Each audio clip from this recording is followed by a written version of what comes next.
Hello everyone, welcome here at Your World or Mine. Show me yours, I'll show you mine. And today I've got a very distinguished gentleman with me here. And my first interaction with him was more from a looking at him and listening to him perspective than physically engaging. So I'm really excited to have Alain here from, and I pronounce his name as Alain, and he's just shared with me that people from especially Eastern Europe, they cannot pronounce his name. He's in Brussels. So very welcome to our beautiful excursion here today. And we just shared between ourselves earlier about the beautiful artworks we have around ourselves. And today for me is really something that I'm really fascinated about, but also deeply passionate about, and that is our creative arts and creativity in general speaking, in terms of innovation as well. So Alain, tell us a bit more about what your world is like these days. What is it like to live in Europe these days? Well, I think what we are facing an interesting time in Europe because we are, of course, since a couple of years, we have been quite amazed positively about what was happening in the US. I think after the crisis of digital in early 2000s, we have seen that entrepreneurship, creativity, curiosity were like having fascinating times in the US. We were all like looking to the Silicon Valley as being the new way to go forward. And we observed, we looked, we sometimes maybe were a little bit naive to see how all that was developing. And since some last 5 to 6 years, we have seen that what happened in the US could also be replicated in another part of the world, being in China. For long, China was seen as a kind of copying, that they were doing more than copying. They were really developing also a very interesting future for their youth.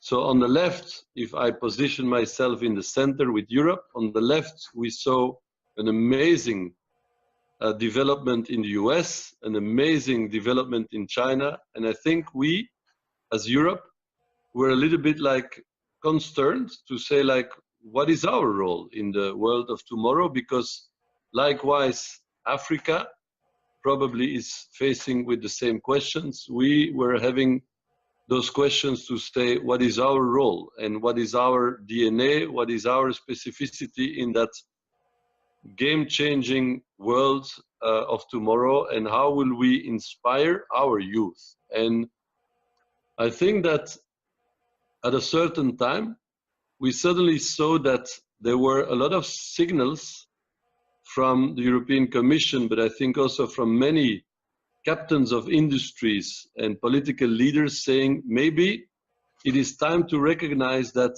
creativity can be, and I like that word, can be the engine of the European economy.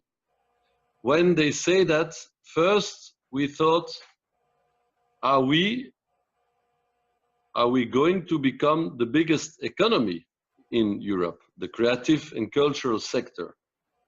And I think the answer is no. I think the answer is we will become the engine.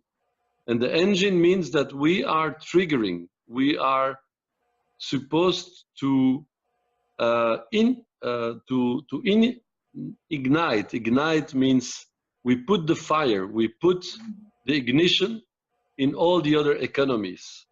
If you are a car manufacturer, if you are a hotel, an accommodation provider, if you are any pharmaceutical company or whatever in Europe, you have to recognize that maybe your future will be disrupted.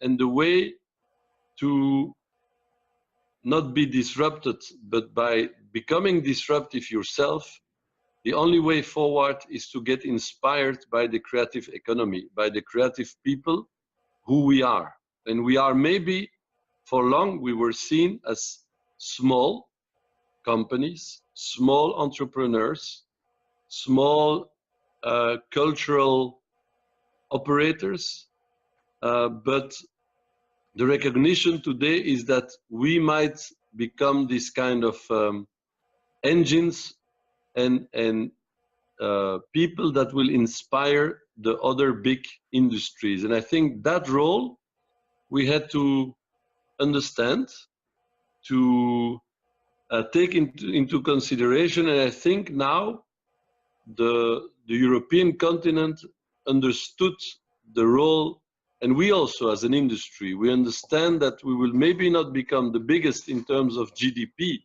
and in terms of employment, but we will be the engines. And it means that the way that we have been operating for the last 100 years, to be people that can think out of the box, that can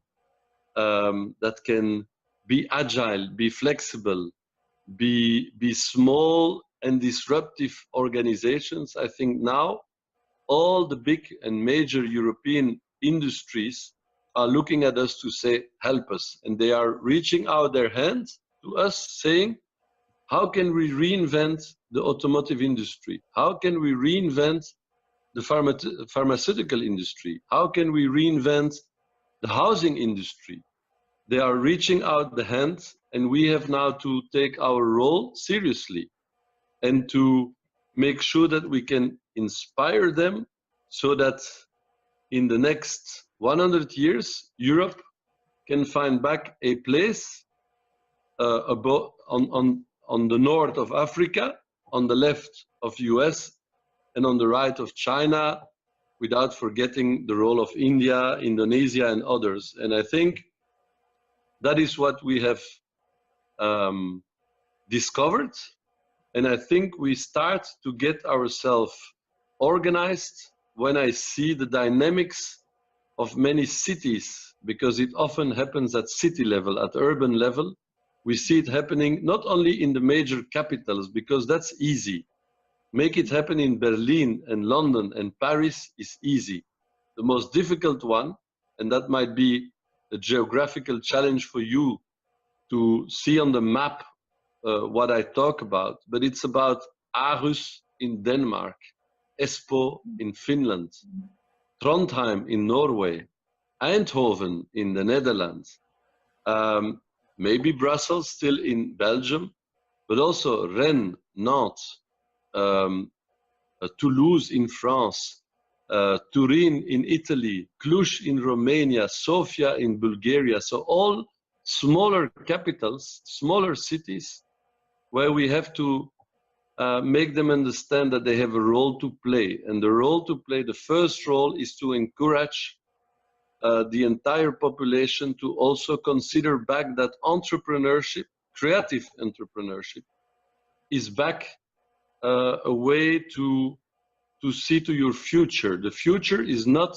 only anymore in the big companies after having studied universities to go and work there, but is also to start up your own venture and to connect back with the major industries and cities around you and reinvent the world of tomorrow of Europe, where I think we have an interesting DNA, because like you know, probably in South Africa as well, our DNA is a multicultural DNA. We are a blend, a fusion of many different cultural and human territories and people. And if we can use that power of the multicultural European configuration, I think that's a fantastic ingredient to promote and develop tomorrow creativity, innovation, and curiosity in our society. If we play that game and if we play that card, I'm pretty confident and optimistic that we will have a role to play in the world of tomorrow. And by the way, having said that, before you ask me others, is I think having had a lot of contacts with African countries as well in the last years, I think that that curiosity and creativity might also be an interesting power for the African continent as well. Indeed, I totally resonate with what you shared there. And I even saw that in Japan last year as well. Yeah, yeah. I saw it there as well. Also at an innovation conference where PhD students actually came to me and shared that for them, they are so scared of the future because they know they can't find jobs anymore, no matter what type of degrees they have. So they have to ignite this creativity that you speak about in themselves to create their own livelihoods.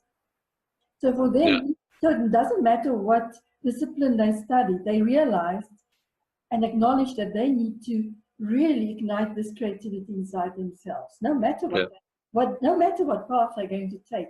So I think what you share here today with us is fascinating because for me, in my experience, it's applicable to all continents. And like you said, in Africa as well, in terms of South Africa specifically, you are so right when you speak about this diversity, this versatility of all the different cultures coming together and the creativity that can be born from that. But for me, there's one word that you used that I think is extremely important. And where I am here in South Africa, that is still a part which we need to ignite here. And that's curiosity. You know, people get conditioned to just see things, they just accept everything around themselves. So for example, in terms of unemployment, which is huge across most countries in Africa, it's never been thought about that you actually have the creative abilities to begin to create your own livelihood. But you need a support structure. You need a support structure, and I think that's what's missing currently still on this continent. And what you share, it's been happening in Europe, like you say, there you are busy creating that ecosystem, that support structure for it. Because the young people struggle, especially creative people in South Africa, they really struggle. They really struggle to make a living and to actually share their passions with the world and their creativity and their genius, their creative genius.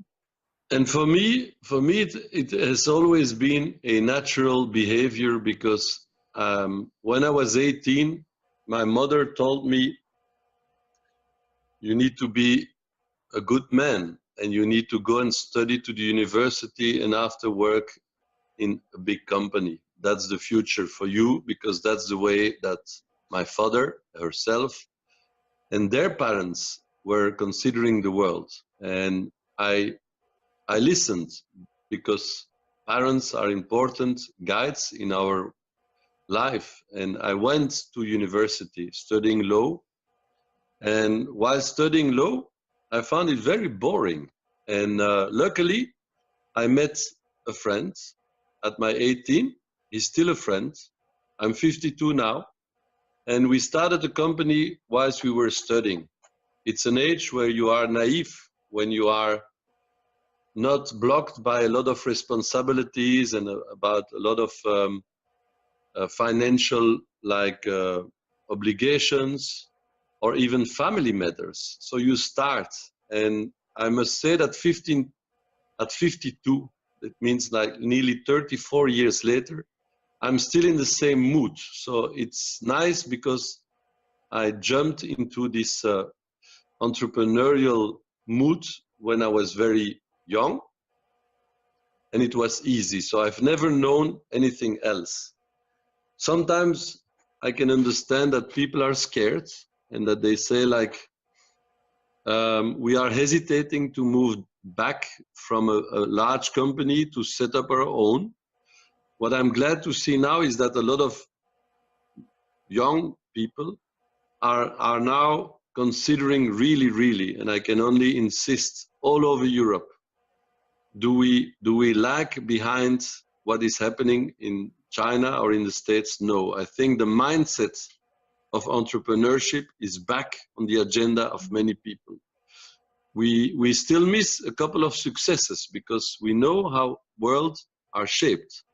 It's often not by failures, but by successes. We need to accept the failure, but successes are always important so that we can inspire other people to follow us and to move into that direction. But coming back at that age, at 18, I've been developing my own companies with failures and successes for nearly 34 years. And I'm glad to see that now it is really back an important matter that everybody considers again. And yes, I do hope that that trend can not only inspire Europe, but also Africa and many other places. People are taking back their own destiny in their own hands, dreaming about small and big businesses, dreaming about creating their own job again. And I think that's a crucial and important thing in which we, the creative industries, have a role to play. And when I was trying to find models all over the world, I remember once I was triggered by the concepts of Fab Labs, like living labs and Fab Labs and maker spaces. And I thought, like, what is this? So I went to Amsterdam, I went to Barcelona, I went to Manchester to discover those places. And I was fascinating. And I said, like, where does this come from? And they told me, there is a guy, an American Jewish professor at the MIT in Boston. You should meet him because his name is Neil Gershenfeld. He invented a concept called a Fab Lab. And you should meet him because he will tell you why he thought it was so important. And I met the guy in Boston with some of my customers. And the only words he was saying is those two words that you remember already from the first sentence of my talk was creativity and curiosity. He told me, Alan, I think the American system is really working badly because to survive in the world of tomorrow, the only things we have to learn to our youth is to be curious and creative. And what do we learn them in universities and in high schools or even secondary schools is to behave within a system, within a program. If we can learn them that there is much more out of the program and the process, and we learn them to become creative and curious, then they will survive because it's the only way forward. And he said, that's why I invented a concept called the Fab Lab. And my dream was that in any school in the US and in any university, there would be a place, we can call it a sandbox, a Fab Lab, a makerspace, or a place to become crazy. We install that there and we say, learn the hard skills in the programs and in the process, but learn the soft skills and the practicalities in the sandbox in the middle. And that's what my dream is about, was this Professor Gernsfeld saying. He was saying, like, this is what my dream is about. And it took time, like any great idea, it took him time to go through the tipping point. I think now, roughly, maybe I don't have a scientific figure, but I think roughly maybe there are 4,000 to 5,000 Fab Labs in the world. Many of them in schools and universities. Many of them in public locations, public places. Recently, myself and some customers, but also other people like me, we started to install Fab Labs in factories, means large factories where blue-collar people that are used to work 8 hours a day in shifts, and engineers thinking that they are bright, developing R&D and the future of the company. We learn them to work back together in a sandbox, in a Fab Lab, where you learn empathy, you learn failing, you learn team working, you learn working together on a project. All these soft skills next to the hard skills can be reunited into places like a Fab Lab. And looking at that, I thought, like, wow, this man is right. And I convinced some of my customers, like I said, Saint-Gobain, Renault, Airbus, Decathlon, Bosch, Siemens, Bayer, to start using the concept, not as such the Fab Lab model, but a sandbox, a place where we learn to work differently together. they have adopted it with the same aim, curiosity and creativity. Nobody knows in Africa and in Europe what our job will be tomorrow. But if you're curious and creative, you will survive. And that's what I've learned, certainly with this recent last 10 years of my 32, 34 years career. It is, that's what we have to teach. And today I'm training young people in Romania, in Poland, in Ukraine, in the UK, in France, in the Netherlands, with the same passion. And the only thing I tell them, be curious, be creative. And if you do that, you will survive. You will survive in a big company because you will bring that new culture, and you will survive with your own company. Because what we never have to forget to say to young people, start your company, but remember, only 1 out of 10 will survive. And that's tough. Imagine you are a leader in an army, and you say to your army, go in the field, but only 1 out of 10 will survive. And the 9 others will say, what about us? And you should say, it doesn't matter. Either you start again, either you go back and work in large corporates, in large companies. But the good thing is that you will be deformatted. Deformatted means you will not accept the rules anymore. You will not accept the format anymore. You will not accept the process anymore. You will challenge it.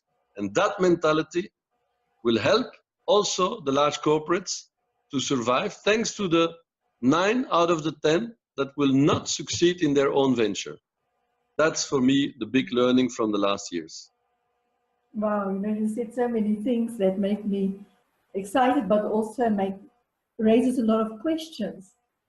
And the first one I have for you is, so if I'm a young person and I grew up in a very conditioned environment where, like you shared in your own story as well, your mother wanted you to become a professional, to go and study, but you still did. You went into the entrepreneurship at a very young age. But how do we instigate and ignite curiosity in people who comes out of a very structured environment, who believe that is the only way to live? I've discovered that a lot in East Asia with young people as well, where they simply say, but the system is so strong, they don't know how to get out of it. But how do you get them to think creatively, or to even begin to just be curious about life? The answer to your question is never easy, because I think it's a systemic answer, like systemic design thinking. You cannot isolate one element. I think on one hand, the most difficult part will be that thanks to neurosciences and the way we understand our brains, we have to know that the early age, and maybe I know less about 0 to 6 years old, but from 6 to 12, we are shaping the brain. We are shaping those young adults that will become adults one day. And we need to make sure that within the very early age, people who takes care of them are recognized within their role. Imagine the mothers all over the world that you are. And I would wish and hope that one day we can also say, like a housewife, we could tell there is a houseman. Because why only women have to take that role? Men can also take it. But imagine from 6 to 12, we were often telling our society that there is somebody not working. She's staying home, taking care of the kids. And the man is working, bringing money to the family. What is the most important job for you? Is it the money, or is it taking care of the kids? Taking care of the kids, because we are shaping them. We don't recognize her work, and then we send them to school. And who is taking care of them at school? A person that we underpay, that we undergraduate, that we under-challenge. just saying he's just a teacher of young people. We should just like create for them statues in the center of Johannesburg, saying they are the most important ones. They are shaping the future. We should, in a new capitalistic system, because I believe more in capitalism than in communism, but the capitalistic system today is at the end of its paradigm. We need to reinvent it. We need to make sure that the money that is delivered by men or by robots is providing some room, space, and recognition for these brave new wives or men that are taking care of the kids at home, that are taking care of the kids at school. And the school system needs to be revised. I always tell the example, when you are in a traditional school, when it's Christmas in South Africa and everywhere, close to Christmas, what is the teacher saying in a traditional school with the program? It's very soon Christmas. Each student, 20 people in the classroom, will need to draw a Christmas tree. What do you get as a result? 20 drawings of Christmas trees. In new schools, like Montessori, Steiner, and others, what did they say when it's Christmas? They say, very soon it's Christmas. What do you think about? And you get 20 different drawings with 20 different stories. What is the best? The best in the world of tomorrow is to go and ask for their own creative input and not a repetition like we have been used to in traditional systems. How long will it take to revise the educational system?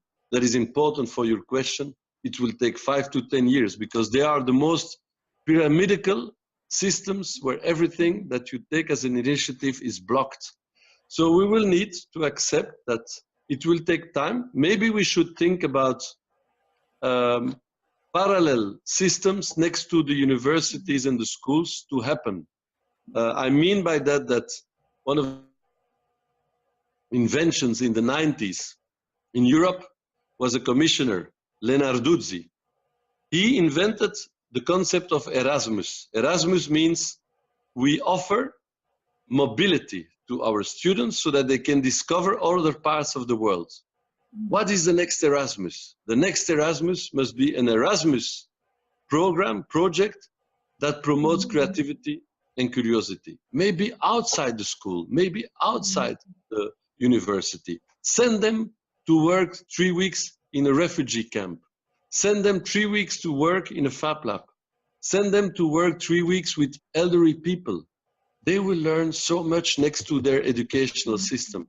So that's the basic of the society. We need to reinvent, to challenge the educational system. That's part number one. Part number two, I think, as we are all conditioned human beings that have been conditioned for so long, I remember once I went to a Japanese Fab Lab in Kamakura, a very small tea house in Kamakura that is the previous capital of Japan.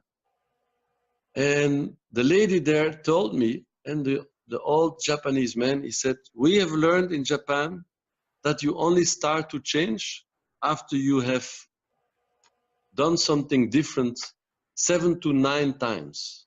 I said, why is that? He said, it's empiric. We have looked to people.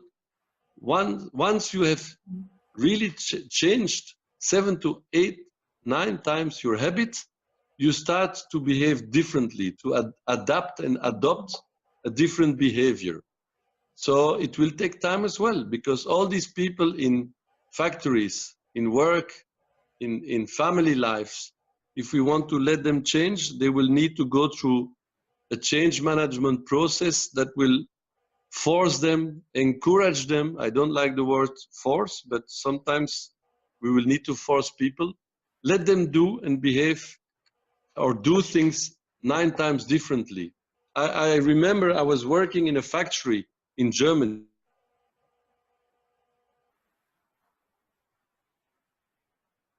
Can we ask just people to come to the factory by using a different road, Just discover another road. You always go from 9 o'clock to 5 o'clock using the same road. Can we just let them use another road? Because maybe it will trigger their mind, it will trigger their curiosity.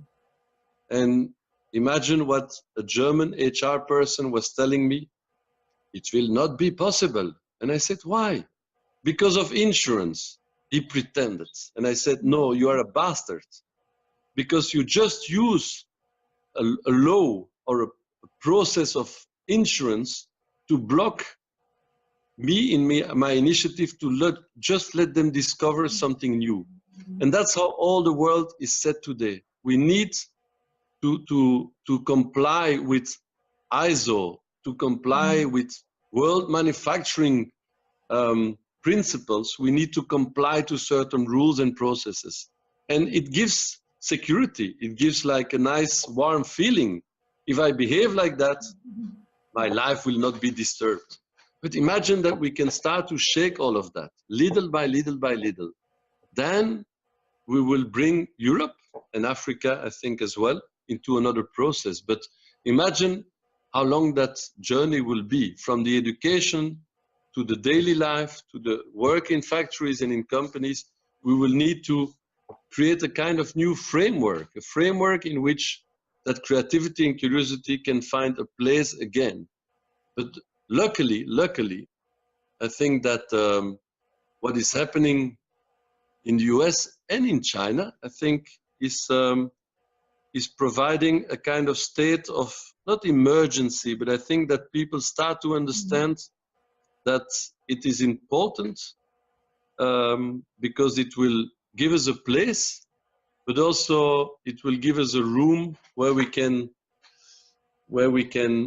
develop and get our DNA respected as well. So if that can be a kind of answer to your question, it's a long one, it's a difficult one, but like I said to you, my last name in French is Heureux, what means happy, and I tempt, and I'm known for that.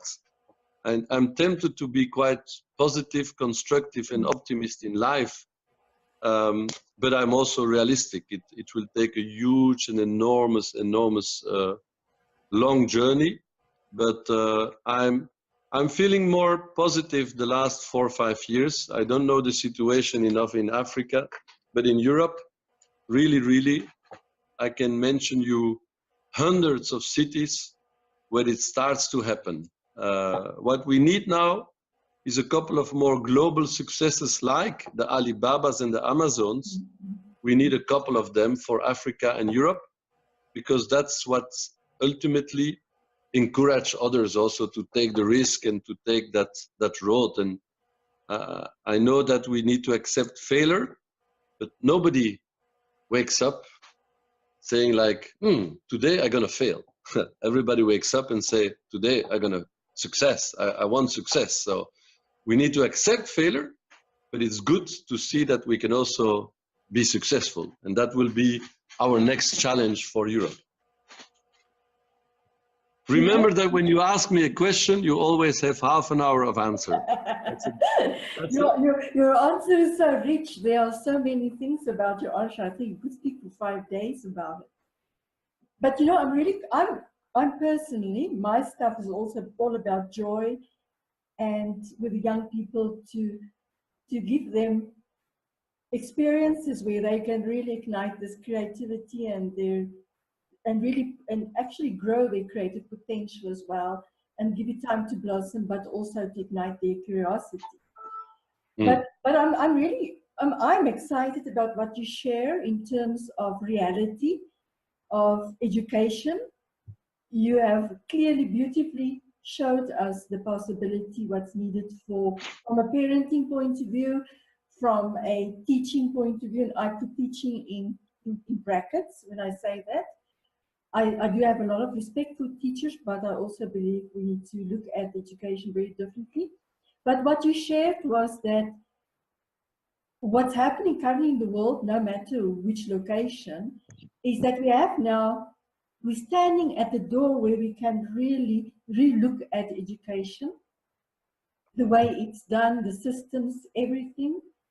And in my experience, over 3 decades in the business world, and I've been very lucky to know, and I'm glad you mentioned the world change management earlier, and I'll come to that soon as well, to see that people's creativity they didn't get the opportunity to be creative in their jobs. No creative thinking is ever inspired. We are conditioned not to think independently. But now we stand at a time, a new era in the world, in the 21st century, where suddenly we have to do it. You know, we don't have a choice anymore. We have to do something about, and in my experience in the business world, in terms of innovation and creativity, even with very strong-minded, left-brain thinking CEOs and the likes, nationally in terms of government and in terms of business leaders, that once you expose them to creative activities, and you can do it in so many different ways, their response is amazing. I've had the same in Turkey as well. It's incredible. When they walk in, there's a lot of resistance, and suddenly, and they will just come back for more and more. So I'm excited about that, firstly, and also globally, I think I've also in my consulting days worked across all the continents, so I was very fortunate to do that. But to have noticed how that's changing everywhere. And in terms of parenting as such and teaching, I think for me as well, it's even logic. If you have a system, doesn't matter what it is, and you want to bring in something new, how do you do that? Do you now try to demolish the one and through violence and whatever, or do you let that system be what that system is, but you provide, and that's what I heard a lot in Africa. I worked all over Africa as well. And that I heard it all the time, all over and over, that we need other options. So when you speak about doing something concurrently, so like you mentioned, real life situations where you take young people to work with migrants, when you take young people to come and work for 3 weeks to do this or to do that, to expose them to reality in real life, and at giving them the opportunity in those moments, whether it's 3 weeks out of the whole year, it's wonderful because they get that person direct experience where with teaching and learning, you know, it's this structured thing, and there's not much place for them to think independently and creatively. But when you put them in real life situations, life doesn't have a classroom. It's the experience itself. It's where we learn most. It's where we do things ourselves. So I'm really fascinated about that can work, and I've seen myself as well, but bring it in slowly, like on the one side, concurrently to a formal structure, bring in an informal way.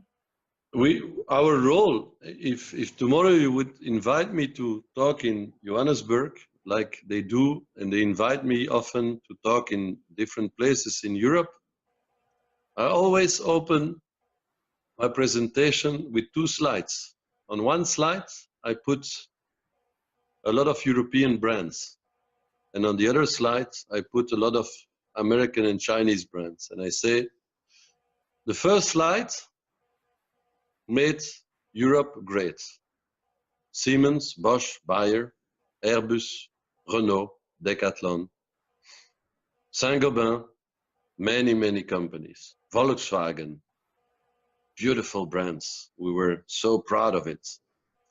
Most of them exist since more than 150 years. They employ altogether more than 2-3 million people directly, indirectly, probably double or triple. And the value of those companies altogether on the stock, if I would give you a wallet full of money and I say, buy them all on the stock. And I ask to my students, whatever their age are, and I say, how much money would you need? They look at me with big eyes and they say, don't know. I say, just give me a figure. And then all kind of figures come up. And I say, this slide is worth maybe $500 billion. $500 billion. Not bad, not bad. 150 years old. 50 years. It was created under Louis XIV, building with him Versailles, and they're still there. And they all together are worth $500 billion. And I show the next slide with companies like Baidu, Alibaba, Tencent, Uber, Amazon, Microsoft, Apple, Facebook, WhatsApp, and many others. And I say, what is the value of this slide? It exists less than 25 years. It employs less than 500,000 people. It generates a bit of money and profit, but what is the value of that slide? I give you all the money back again. How much do you need to buy that? And figures are coming up, and I say, this slide is worth 5 trillion.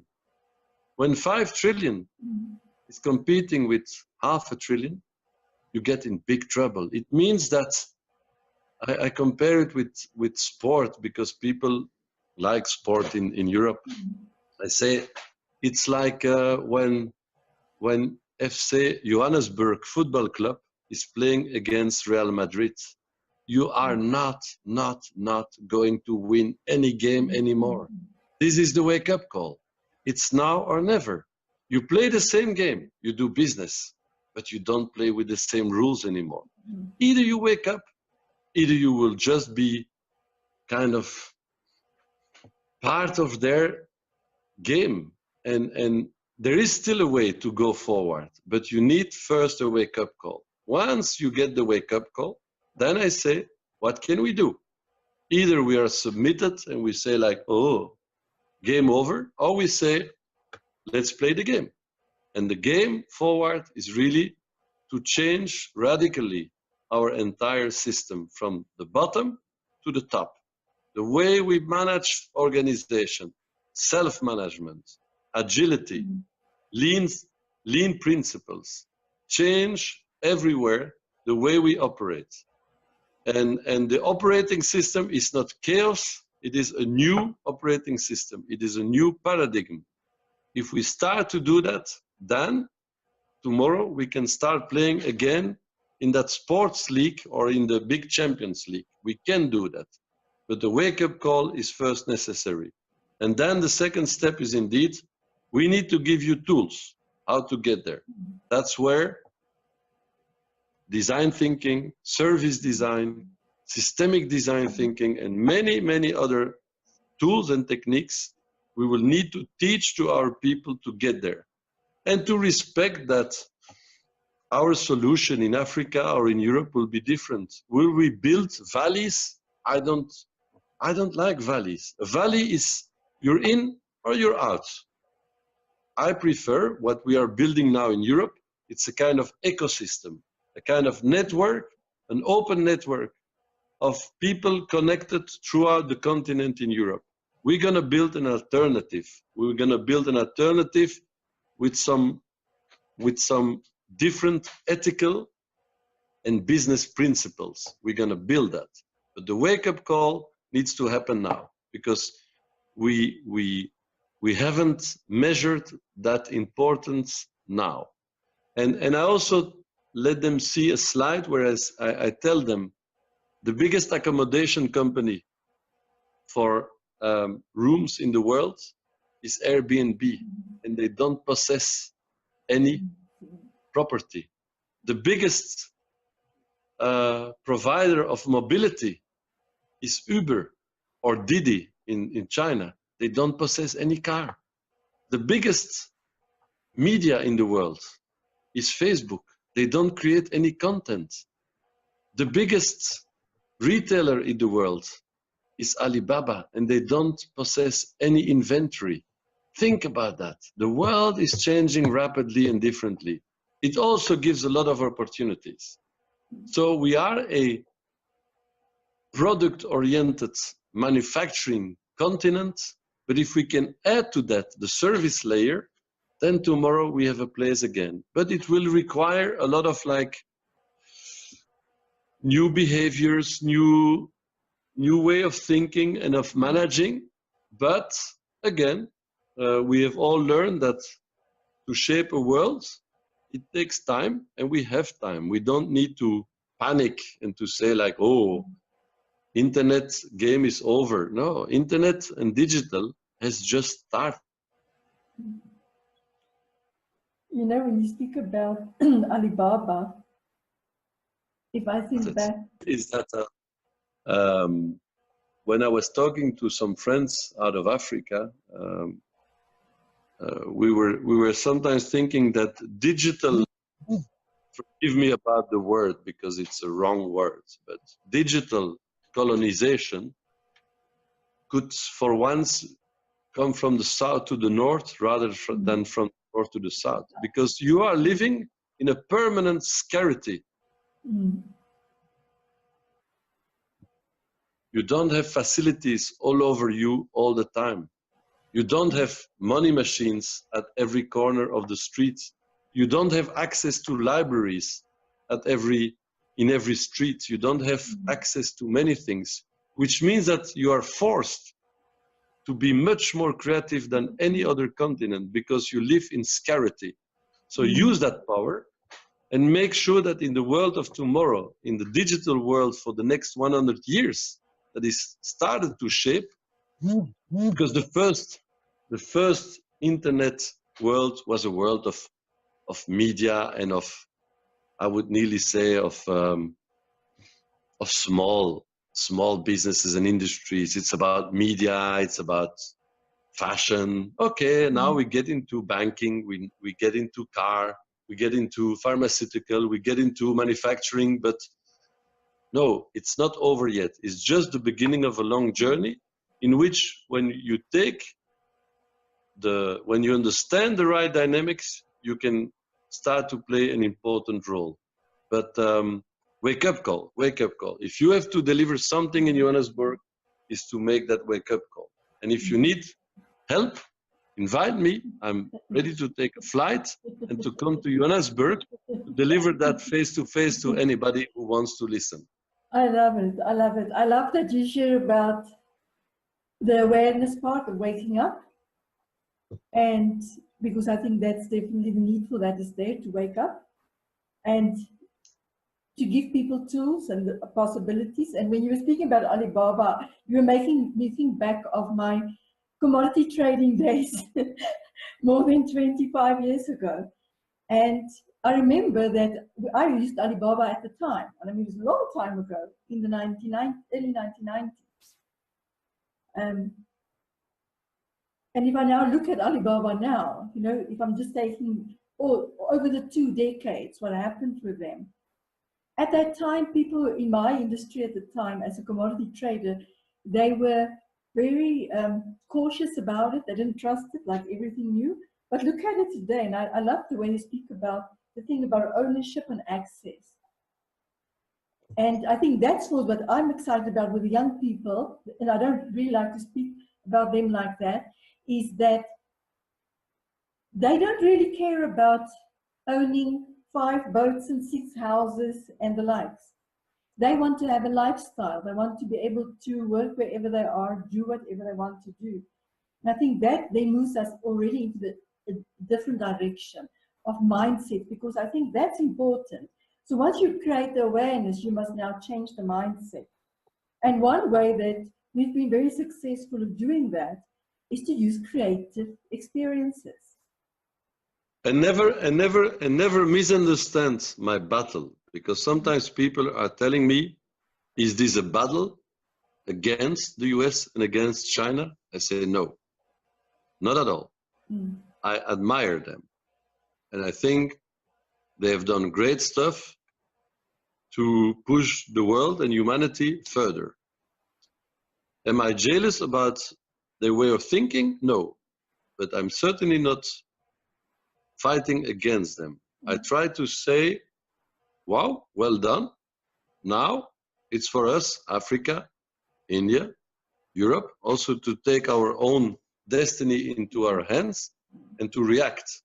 And of course, when my commissioners in Europe, like Commissioner Vestager, a Danish lady, is putting huge files on Google, on Facebook, on Microsoft, who never forget when they come to the European Parliament and the Commission, they come with a new power. We don't have a world anymore that is composed by continents. We have continents and companies, monopolistic companies and gatekeepers that are ruling the world. They represent 2.5 billion people. So they are more powerful than all of Africa. Zuckerberg is coming to the European Parliament talking in name of 2.5 billion people. That's how he feels and how he behaves. He's like a continent, an economical business continent. And that new rule and power means that, again, I understand and I appreciate when Vestager is putting the files to protect. It's called protectionism, to protect ourselves a little bit because of our own ethics, our own morale, our own business principles. And we all know that the last thing we need to develop a world is to have monopolistic situations, because that destroys the value. It destroys the talent. It destroys everything that we have to maintain and to play a role in the world of tomorrow. So we have to attack them, to fight them, and to reinstall a level playing field. In the world of tomorrow, the only way to go forward is to have a level playing field. Whilst they are fighting with them to reinstall a level playing field, what we have to do is to wake up, to stand up again, and to make sure that we have a role to play in that level playing field of tomorrow. If we fail, then we can look to ourselves and say, we missed, and they succeeded. But in the world of today, it is wrong. We have monopolistic gatekeepers that are capturing the value, capturing everything, the talent, the innovation, and they are very seductive. If your son tomorrow tells to you, Mom, I got 50 million from Google for my company, what will you say? You will say, do it. But what I would say to you is say, convince your son to say no, and to say, I'm going to fight to stay here and to become prosperous or influential or impactful on South Africa. And that's a tough one, a very delicate one, but it's so much important that we can get to the situation where we say to our son, stay here. There is also a way for you to become an impactful entrepreneur, respecting our African or European DNA. And for me, that like model is a social entrepreneur. It's an entrepreneur, not like in the US and like in China. It's an entrepreneur that takes care deeply and honestly about his environment as well. He takes care about the purpose of his company, the planet that he's living on, and the people that he's working with. That's a conscious leader, a social entrepreneur in Europe and in Africa. That's the model we have to follow, because what the others are following now, with all respect of Mr. Zuckerberg or Mr. Ma from Alibaba, I think they are still behaving more like an entrepreneur, that once they become rich and wealthy, they go back to the society and say, look how we care about charity. But at the origin of their initiative, it was not a social entrepreneurship. It was a selfish, own, self-sufficient entrepreneurship. We can change that. We can have a model that works for Africa and for Europe. And I'm using the word Africa because, of course, you're working there. But I think it is also, when you consider back the history of Africa, and remember that we Belgians, we owe you something in the Congo and in the Rwanda. central places of Africa, we owe you something. We and us, we should like rethink the way that the world is shaped tomorrow. So think about social entrepreneurship in everything you develop, combined with curiosity and creativity. That's most beautiful. Thank you.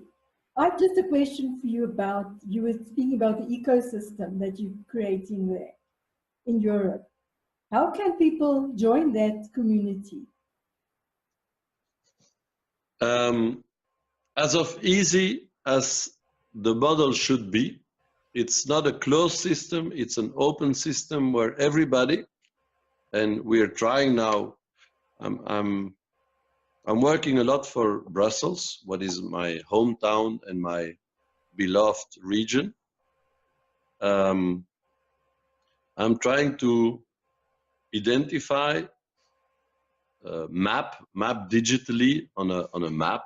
I try to map and identify all people that are making Brussels a vibrant ecosystem. You can be an individual person, you can be a company, a project, you can be a place.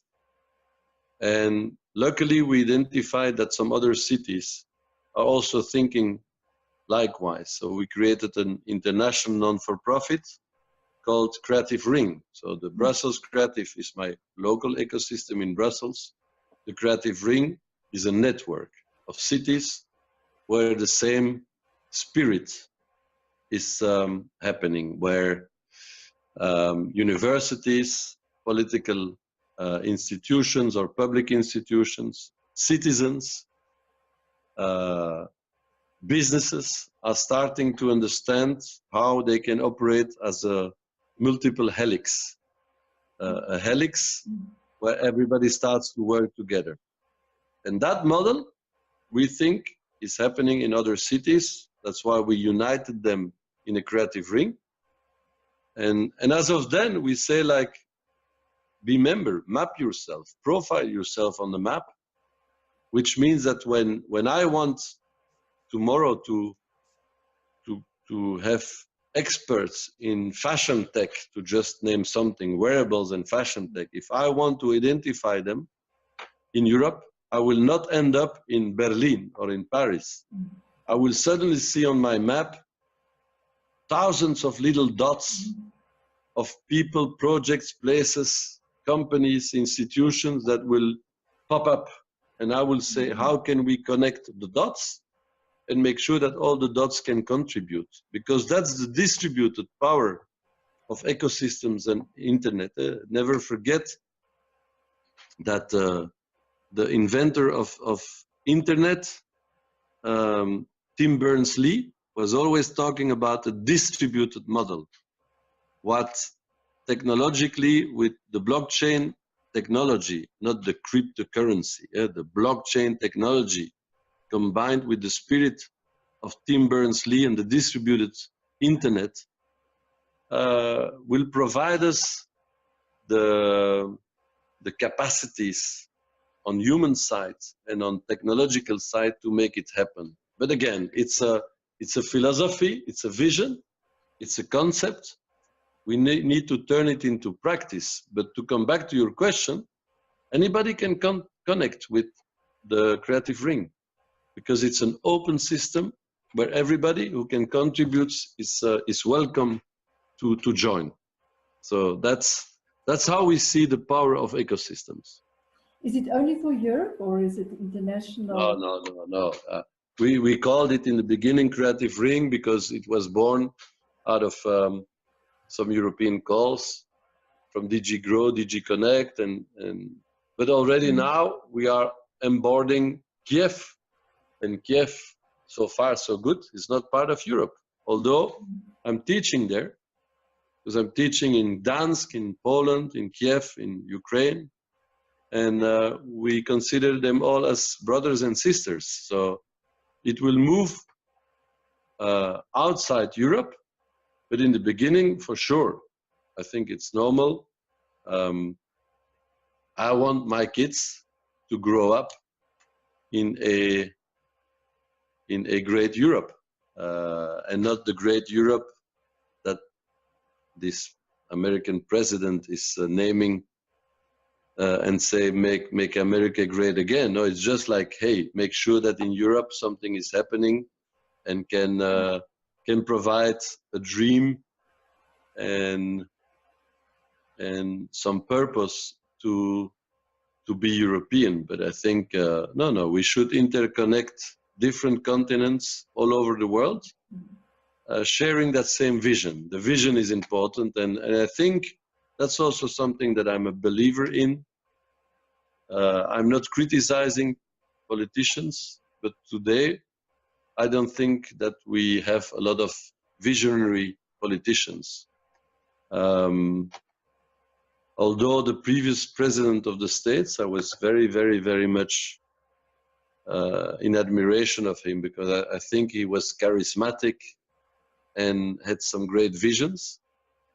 All over, I think that we lack of European politician leadership.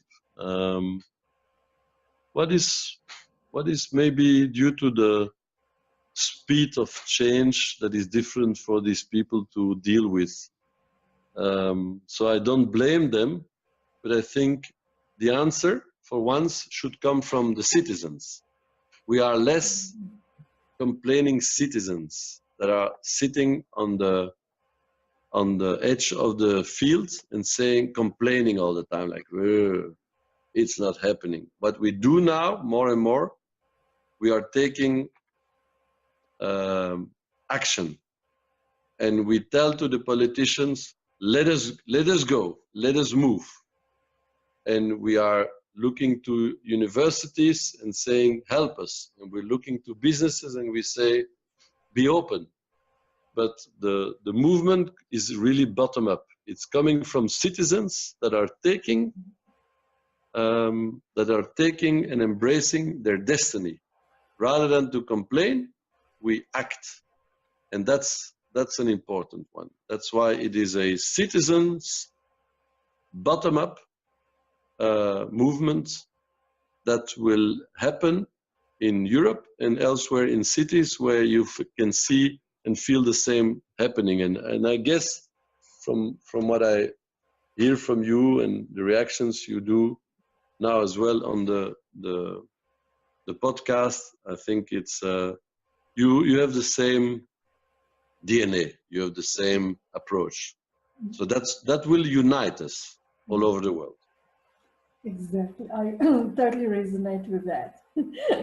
And I'm really grateful for your passionate and yeah, it's very powerful when we speak from the heart. I feel you speak from the heart, you speak vision. And for me, when we speak about vision, it's not only a mental construct. It's something that must be able to be practically instituted somewhere. And the action part, when you speak about the action, I love it because for me, it's inspired action. It's not just a lot of hectic activities to do something, but it's shaping the world around us every single moment with an intention, and it naturally then has impact because it comes from a very different place. So when you speak about leaders not having vision, I'm actually grateful that they don't have vision these days, because Exactly.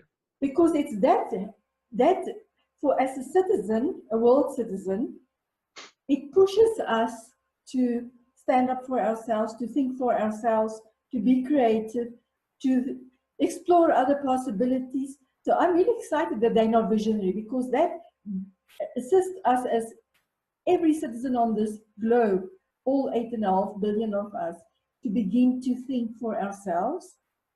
And like you say, the bottom up, but it's for me the inside out.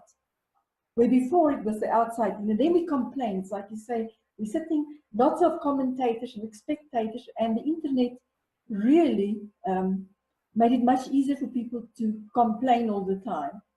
Yeah. The only thing we ask from them, the politicians, is to enable it. Mm-hmm. When in Johannesburg, you have an old industrial place that is empty, and suddenly 100 people are just starting to invade that place because they want to start up small, big activities. They want to live there. Don't block them. Don't tell them you are illegal. Just tell them, do, act, and I will come back to you in a year or two. And I will try to see what you have created, what you have generated, and I will see how we can find a legal square for that. But don't block it. And in the old days, it was always about blocking. You do something, it's illegal, we block. Now, they have to tell us, you do something, we appreciate, we don't understand, but we will come back in a year's time. And if you created some value and some sustainable activities, then we will recognize, legalize, and support you. That's how I've seen in some cities in Europe, at the origin, illegal activities started to be recognized after a year, and after 2 years, being consulted to think about urban development in the city, saying you are shaping the city, so you are urban planners for us, rather than to say this place will become a cluster for creativity, that place will become a cluster for health, that place will become a cluster for energy and mobility. No, let the people act, do, initiate, and you, after a certain time, you look how to legalize it, as long as it is a sustainable and of course legal kind of activity. But that's what we expect from them. We don't expect leadership, we expect from them to enable us to act as responsible citizens. I love that. I love that. You have to come to Africa again. Well, you just invite me, and it's only, there is only a plane of distance between you and me. Exactly, exactly. I love that, because that's for me at the essence of the human being, to begin to, these wonderful things we have inside of ourselves, to give it something to do, all our creative power. And so many answers to so many social problems that you just mentioned. With those words that you just shared, I immediately see how many, many different social problems on the African continent specifically can be solved, as we have plenty of them, like most places in other parts of the world too. Alain, I have a question for you, maybe a message. What message will you share with our young people? If there's something that you can leave with them today that will touch their hearts, what would it be? Believe in yourself, believe in your own capacity, believe in your own impact that you can have on the destiny of your country, of your continent. Believe in yourself. Don't be scared. Start something. Accept the failure. And failing, I failed many times in my life, professionally and privately. And at 52 years, I still learn. But believe in yourself, believe in your own capacities. When I teach, I always say, I'm not a teacher, I'm a facilitator. I tell them in the first sentence of my course, I always tell them, I use the concept of the flipped classroom. You are the brains, I am the animator. And I tell them a second slide and I say it's about peer-to-peer learning. Learn from each other. You have a beautiful collective intelligence that we just need to articulate. That's the power of a couple of us. We are not there to manage and teach. We are there to coach and to encourage. With peer-to-peer and flipped classrooms, we're going to get there. But it's very, very disruptive as an approach, because when I was in my MBA course last year in Gdansk in Poland, they were all looking at me and saying, tell me, and we're gonna write down notes. And I say, forget about writing down notes because I will not teach you anything. You're going to experience something. You're going to build the course together with me. And at the end, I want each of you to learn more from each other than from me. And I succeeded, I think. I don't like often to use the words I and success, but I think the evaluations were the best answers. They were telling me you were one of the best teachers so far in our MBA course. They were all between 35 and 45. And I said, that's great because I was not a teacher. You were teaching yourselves. I was just there to animate your collective intelligence. I love it. You speak the same language. Wow. You see, we need to learn Afrikaans now together. Oh, Alain, thank you so much for joining us today. I think we maybe sometime in the near future must have a follow-up as well. There's so many questions I have for you as well. With pleasure. Just send me a mail whenever you have questions. And more importantly, organize something where you can have a lot of youth in a room. And I'm glad to inspire them about their potential and not about my potential. Oh, wonderful. Thank you so much, Alain. Okay.